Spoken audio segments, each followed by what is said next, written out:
வணக்கம். நாளை ஆடி வெள்ளிக்கிழமையில் இந்த ஒரு பரிகாரத்தை மட்டும் செய்யுங்க.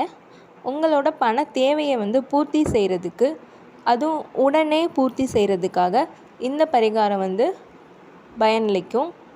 இந்த பரிகாரத்தில் நம்ம ஒரு ஸ்டார் மாதிரி போடுவோம். அதுக்கப்புறமா அதை சுற்றி நிறைய எண்கள் எழுதியிருப்போம். இது எல்லாமே பிரபஞ்ச சக்தியை ஈர்க்கிற ஒரு எண்கள் தான். நடுவில் உங்கள் பெயர், உங்கள் பேரை எழுதிக்கணும். அதே மாதிரி அதுக்கு கீழே 1 கோடி அப்படின்னு நான் எழுதியிருக்கேன். இப்போ உங்களுக்கு எவ்வளோ பண தேவை இருக்குது, கடன் இவ்வளோ இருக்குது, அதை கட்டணும். அதுக்கப்புறமா வேறு என்னென்ன செலவுகள் இருக்குது அப்படின்னு உங்களுக்கு தெரியும். அந்த நியாயமான குறிப்பிட்ட தொகையை அதில் நீங்கள் ரூபாய் அப்படின்னு போட்டு எழுதிக்கலாம். 10 லட்சம், 20 லட்சம் எவ்வளோ தேவையோ அதை நீங்கள் எழுதிக்கலாம். அதுக்கப்புறமா நமக்கு தேவைப்படுறது ஒரு லவங்கப்பட்டை. இந்த லவங்கப்பட்டையில் நீங்கள் ஒரு வேர்டு எழுதணும். அது என்ன வேர்டு அப்படின்னு பார்த்தோன்னா, கவுண்ட், டிவைன் கவுண்ட். இதையும் க்ரீன் பெனில் தான் எழுதணும்.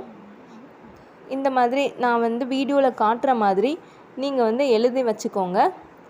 அதுக்கப்புறமா ஒரு ரப்பர் பேண்ட், அதுவும் க்ரீன் கலர், இல்லாட்டி ஒரு நூல் கூட நீங்கள் எடுத்துக்கலாம் க்ரீன் கலரில் இருந்துச்சுன்னா. அந்த மாதிரி நீங்கள் எடுத்துட்டு, இப்போ நான் இதை இந்த ஃபோல்டு பண்ணுறேன் பார்த்திங்களா, அதே மாதிரி நீங்களும் ஃபோல்டு பண்ணி அதில் ஒரு குட்டி ரப்பர் பேண்ட் போட்டு கட்டிக்கலாம். இதை நீங்கள் எங்கே வைக்கணும் அப்படின்னா, பணம் வச்சுருக்க இடத்துல, நகை வச்சுருக்க இடத்துல நீங்கள் இதை வைக்கணும்.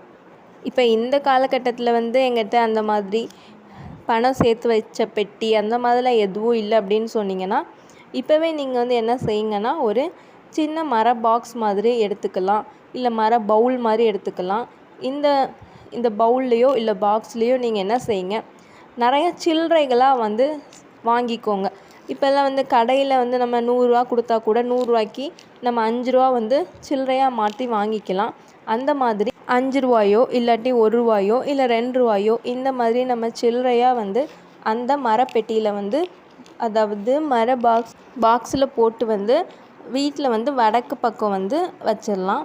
அதுக்கப்புறம் அந்த பாக்ஸுக்கு அது கூடயே பச்சை கற்பூரம், இந்த மாதிரி லவங்கப்பட்டை, கிராம்பு, ஏலக்காய் இதெல்லாம் சேர்த்து அதுக்குள்ளே போட்டு வச்சிடலாம். மல்லிகைப்பூ அது வாசமான அந்த பூவை வெள்ளிக்கிழமை வாங்கி அது காஞ்சதுக்கப்புறம் அதை மாற்றிக்கலாம். இந்த மாதிரி பண்ணுறது மூலயமா மகாலட்சுமி எப்போதுமே நம்ம வீட்டில் வாசம் செய்வாள் அப்படிங்கிறது ஒரு ஐதீகம். இப்போல்லாம் எங்கள் ஃபோன்பே, ஜிபே அப்படின்னு நிறைய ட்ரான்ஸ்ஃபர் வந்தனால வீட்டில் காசு வச்சுருக்கிறதோ இல்லை வீட்டில் அந்த காசு கையில் படுறதோ அந்த மாதிரி எந்த ஒரு வழியும் இல்லாமல் போயிடுச்சு. ஸோ நீங்கள் இந்த மாதிரி பண்ணலாம். இது ஒரு சிறப்பான பலனை தரும்.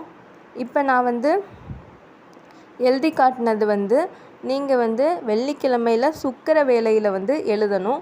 சுக்கிர வேளை அப்படின்னா காலையில் 6 to 7, மதியம் 1 to 2, இரவு 8 to 9 இந்த டயத்தில் நீங்கள் எழுதி அதை உங்களோட கேஷ் பாக்ஸ் இல்லாட்டி நகை பாக்ஸில் வச்சிடலாம்.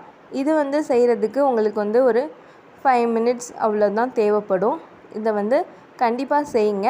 இது அர்ஜென்ட்டான மணி தேவை அந்த மாதிரியோட விஷயத்துக்கெல்லாம் சீக்கிரமாகவே இது செயல்படும். இந்த மாதிரி செஞ்சு பயன்படுங்க. இந்த மாதிரி நிறைய ஆன்மீக தகவல்களுக்கும் ஆன்மீக கதைகளுக்கும் நம்ம சேனலை சப்ஸ்கிரைப் பண்ணி வச்சுக்கோங்க.